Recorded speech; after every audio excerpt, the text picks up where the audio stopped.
करवा चौथ व्रत कथा। एक बहुत समय पहले की बात है। एक साहूकार के 7 बेटे और उनकी एक बेटी करवा थी। सभी सातों भाई अपनी बहन से बहुत प्यार करते थे, यहाँ तक कि वे पहले उसे खाना खिलाते और बाद में स्वयं खाते थे।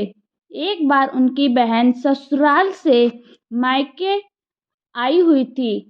शाम को भाई जब अपना व्यवसाय बंद कर घर आए तो देखा उनकी बहन बहुत व्याकुल थी।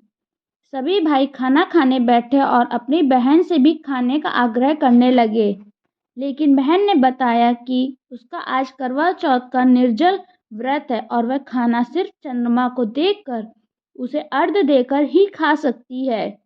चूंकि चंद्रमा अभी तक नहीं निकला है, इसलिए वह भूख प्यास से व्याकुल हो उठी है। सबसे छोटे भाई को अपनी बहन की हालत देखी नहीं जाती और वह दूर पीपल के पेड़ पर एक दीपक जलाकर चलनी की ओट में रख देता है। दूर से देखने पर वह ऐसा प्रतीत होता है कि जैसे चतुर्थी का चांद उदित हो रहा हो। इसके बाद भाई अपनी बहन को बताता है कि चांद निकल आया है, तुम उसे अर्घ्य देने के बाद भोजन कर सकती हो। बहन खुशी के मारे सीढ़ियों पर चढ़कर चांद को देखती है, उसे अर्घ्य देकर खाना खाने बैठ जाती है।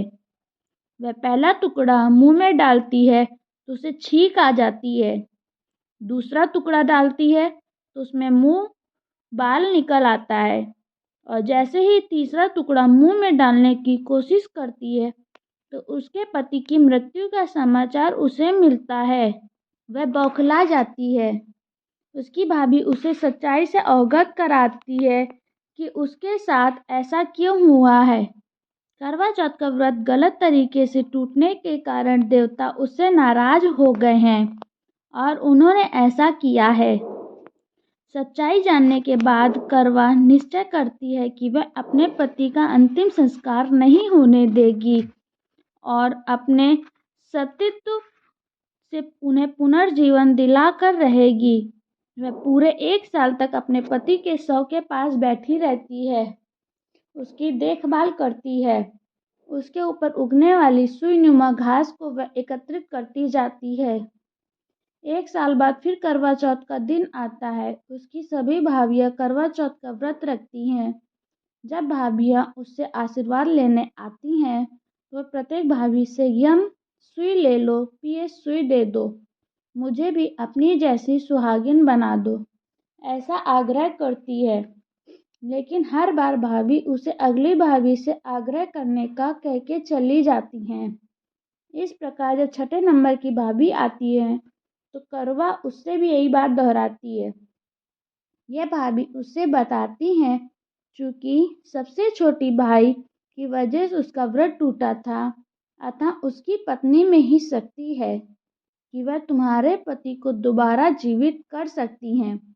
इसलिए जब वह आए तो तुम उसे पकड़ लेना और जब तक वह तुम्हारे पति को जिंदा न कर दें उसे नहीं छोड़ना। ऐसा कहकर वह चली जाती हैं। सबसे अंत में छोटी भाभी आती है। करवा उनसे भी सुहागिन बनने का आग्रह करती है, लेकिन वह टाल मटोली करने लगती हैं।